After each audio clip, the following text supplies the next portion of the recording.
Salutations! Bienvenue sur WeData dans la série de vidéos adressée sur l'hygiène de code. Ici, nous allons traiter du test. On se voit tout à l'heure.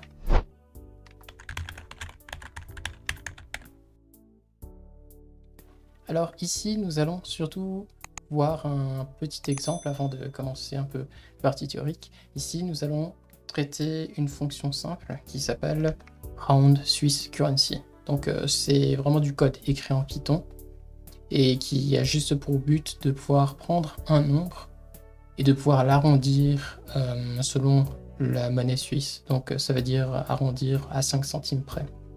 Pour la fonction, il suffit juste d'utiliser ça, donc c'est-à-dire qu'on prend le nombre, on fait x20, on arrondit et après on divise par 20 et on tombe sur le résultat que nous voulons.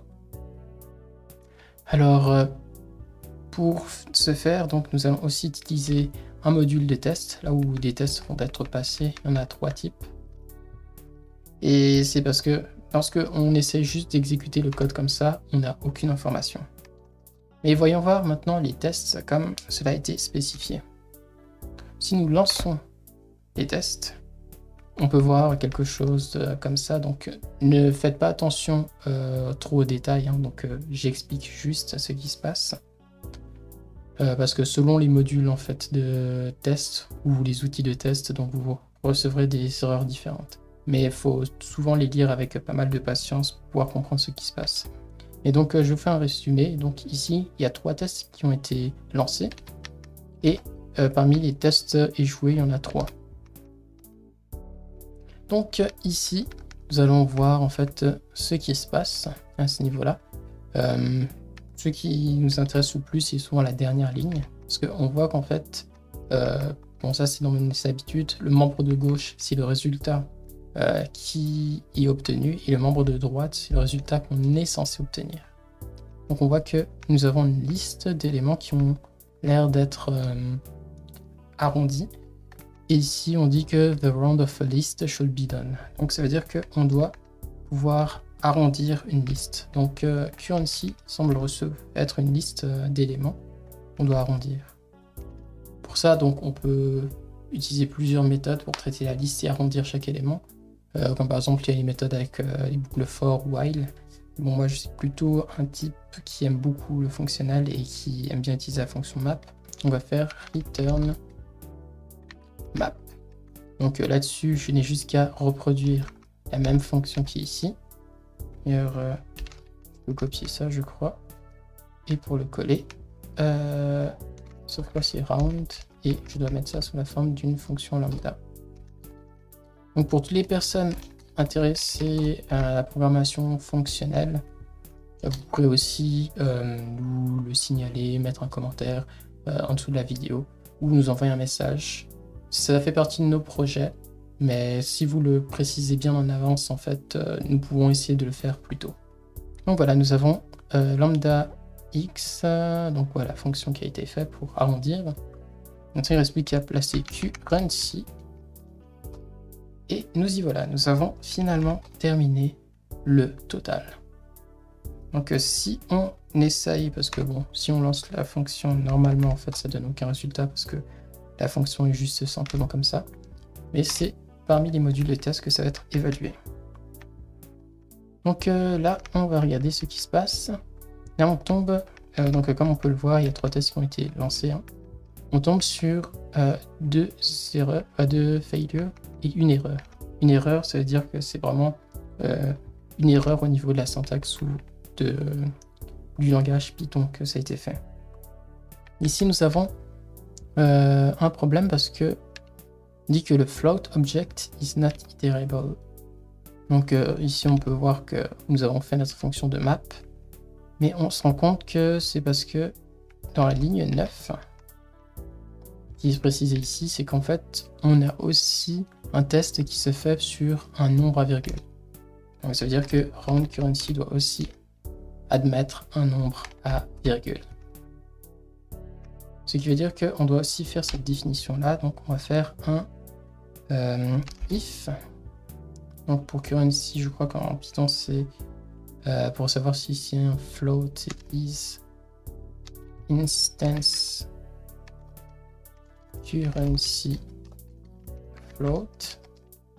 Si c'est le cas, alors on va faire ça justement. On va faire un return. Je pense que ça va être round de currency. Currency fois 20. Et le tout divisé par 20. Juste comme ça. Oh ouais, qu'est-ce que j'ai fait? Non, là j'ai mis 0. Enfin, qu'est-ce que je fais moi? Alors donc c'est plutôt return round de currency fois 20 et ensuite divisé par 20. D'accord, alors qu'est-ce que ça donne dans le total? Je pense que c'est bel et bien ça. Donc on peut maintenant à nouveau lancer les tests et on voit que maintenant on a seulement que 2 failures, c'est-à-dire que 2 tests qui ont échoué.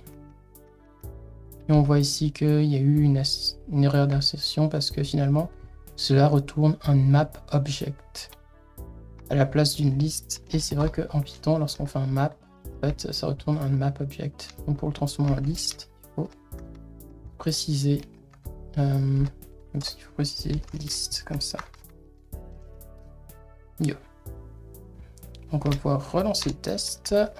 Cette fois-ci, nous avons une erreur seulement. Alors, il est écrit donc type string doesn't define round method. Parce que finalement, on essaye de faire un round sur un élément parce que, en regardant, c'est dans test currency ligne 21. On peut aller dans 21.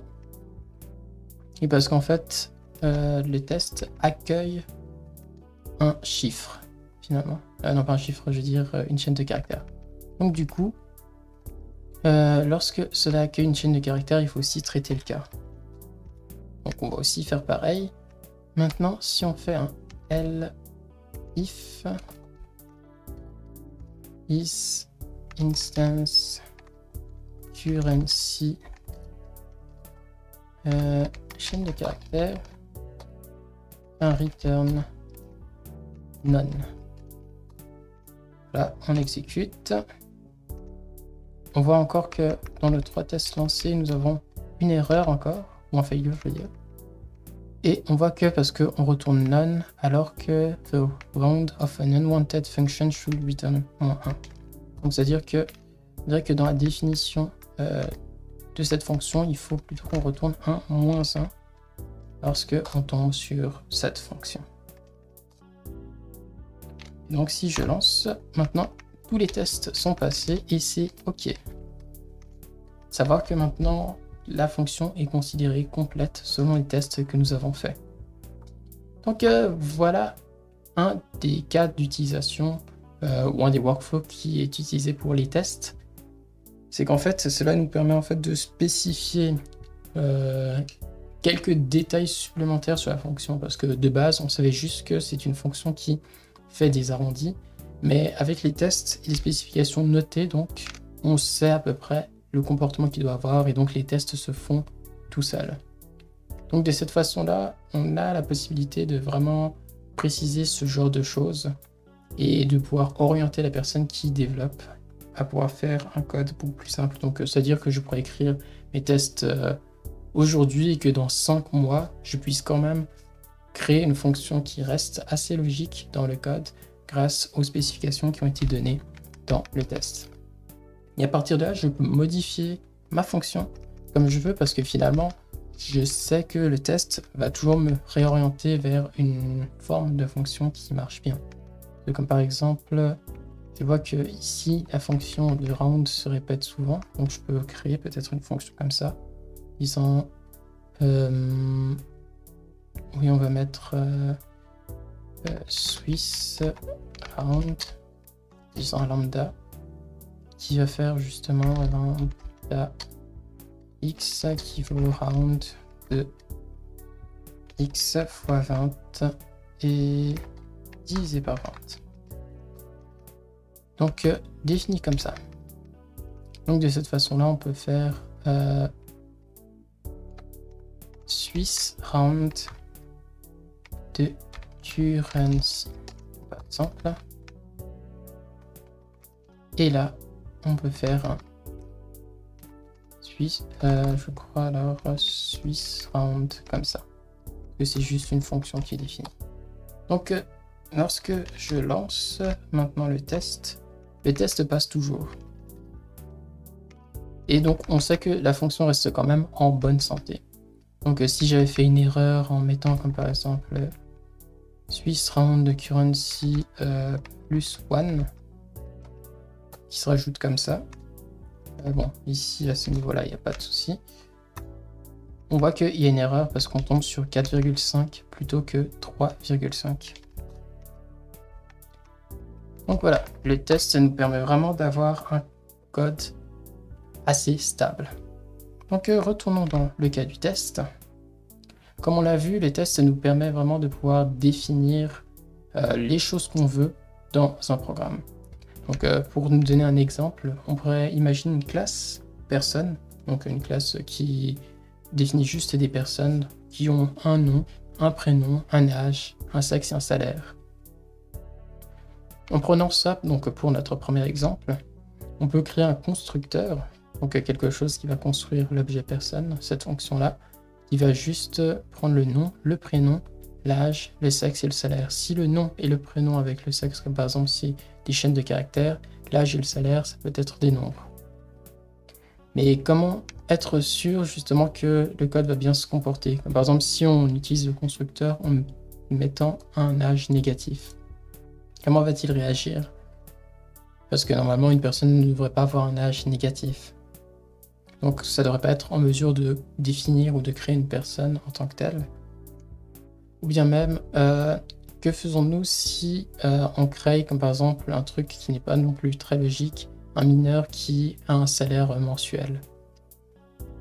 Donc c'est tout ce genre de questions qui se traitent lorsque on est en train de développer cela. Donc le code qui doit vérifier et tester ça doit être en interne, mais les tests nous permettent d'avoir une méthode en externe qui va automatiquement faire le test et checker si tout ce que nous disons sur l'objet est tenu en compte. Donc comme second exemple, on pourrait prendre comme par exemple une fonction, cette fois-ci c'est l'addition. Donc c'est quelque chose qui est très simple et que tout le monde connaît, mais que on n'est jamais sûr de faire confiance à une fonction qui porte ce genre voilà, qui porte un nom. Même si le nom est explicite, il faut être sûr que celle-ci se comporte bien parce que il est parfaitement possible dans n'importe quel langage de définir une fonction qui prend 2 et 19 et qui retourne 73 et qui pourtant se nomme addition. Donc on peut faire ça, ça peut parfaitement passer. Donc pour le code ou le langage en question, il ne s'intéresse absolument pas à si la chose est logique ou non. Bien sûr, on a la définition classique qu'on connaît, qu'on peut créer quand on fait justement une fonction addition, donc c'est ce que les gens s'attendent à voir. Mais même lorsque on a comme par exemple l'intérieur du code qui est bien défini, on n'est pas non plus sûr de tous les comportements qu'il devrait avoir. Parce que pour un nombre, ça c'est facile, c'est admis, hein. Donc si on met 2 et 3, donc ça donne 5. Mais quel comportement doit-il avoir lorsque on fait entrer des vecteurs, comme par exemple ou des listes en Python? Donc est-ce que cette fonction est affiliée à traiter ce genre de cas ou non? Donc c'est à nous d'en décider selon ce qui semble logique pour la logique de notre programme. Mais aussi comment se prévenir des opérations bizarres, donc comme par exemple additionner une chaîne de caractères avec un nombre. Bon, pour les langages qui sont dynamiques, pas dynamiquement, mais je veux dire statiquement typés, ou donc qui admettent vraiment et fortement le type, en fait ce genre de problème peut être évité. Mais pour des langages un peu plus ouverts et dynamiquement typés, donc ça peut très facilement passer. D'où la nécessité d'avoir aussi des tests qui vérifient vraiment la bonne santé des fonctions. Donc nous avons pu voir ça. Le but du test, c'est vraiment la cohérence logique. C'est de vraiment pouvoir rester logique dans notre code. C'est vraiment pouvoir être en mesure de éviter tout un tas de bugs qui peut arriver à n'importe quel moment. Parce que parfois, la fonction qui fait ça ou qui se comporte bizarrement peut amener un bug plus tard. Et ça peut être très difficile à tracer à ce niveau-là. C'est pour ça que vraiment le test nous permet de vérifier que le code reste logique et en bonne santé. Ici, nous parlons aussi du code optimisable. Donc, comme vous l'avez vu, une fois que nous pouvons écrire une fonction qui a passé le test, en fait, on peut très bien après l'optimiser parce que finalement, le test va toujours vérifier que la fonction se comporte de la bonne façon. Donc, on peut rendre le code beaucoup plus propre ou on peut le rendre beaucoup plus rapide. Du moment que les tests passent, on peut dire que la fonction ou la nouvelle fonction qu'on définit reste valide. Donc, avec ça en tête, nous pouvons après parler du TDD. Alors, le TDD, c'est quoi? En fait, ça s'appelle le Test Driven Development. En fait, c'est un type de développement qui est vraiment orienté sur du test. C'est vraiment en mode pour nous permettre d'avoir un code qui peut être vraiment propre au niveau de sa conception. Donc, c'est vraiment pour créer un code maintenable et, comment dit-on, efficace. C'est parce que dans ce genre de cas, nous ne nous concentrons pas à écrire d'abord le code, mais à nous poser la question ou même nous asseoir et nous dire en fait qu'est-ce qu'on veut quand on écrit ce programme, quel est le comportement de ce programme, quelles sont les choses qu'on veut éviter.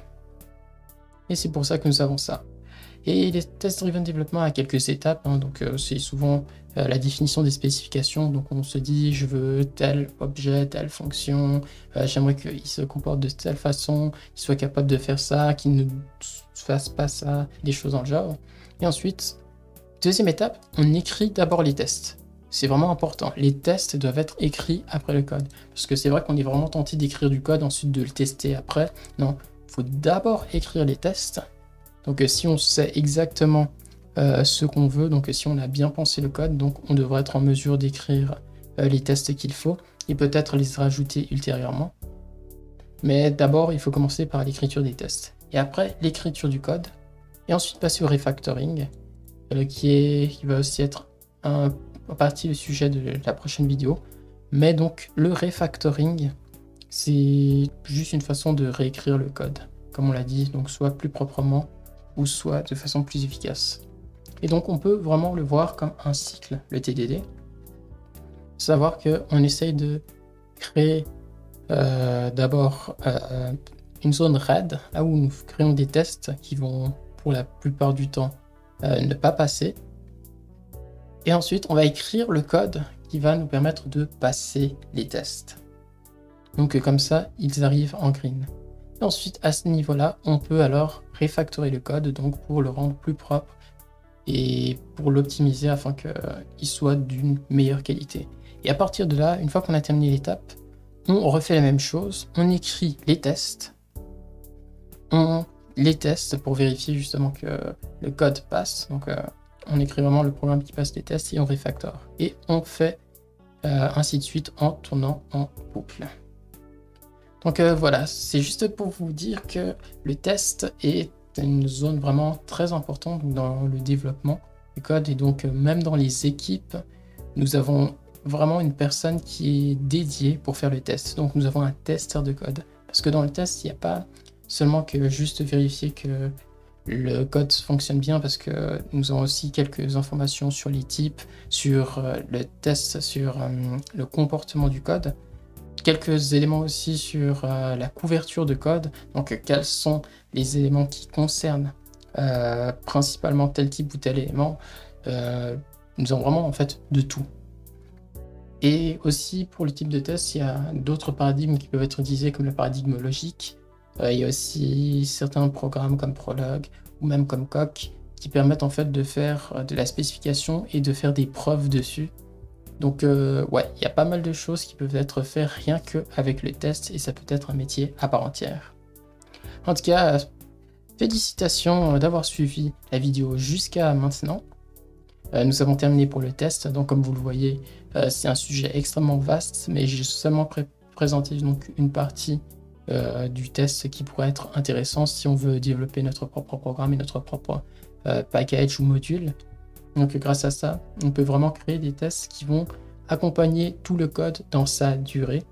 Et donc si les tests que nous avons écrits sont vraiment selon la logique du code, donc on va avoir quelque chose de bien solide et un code qu'on va pouvoir casser plus facilement. On va pouvoir casser, mais en ayant plus de facilité à revenir en arrière. Et on va voir que combiné à quelques outils de versionning comme Git, en fait, on a vraiment les outils parfaits pour créer un code vraiment solide et durable sur le long terme. Donc voilà, c'était le test dans l'hygiène de code. On se revoit bientôt.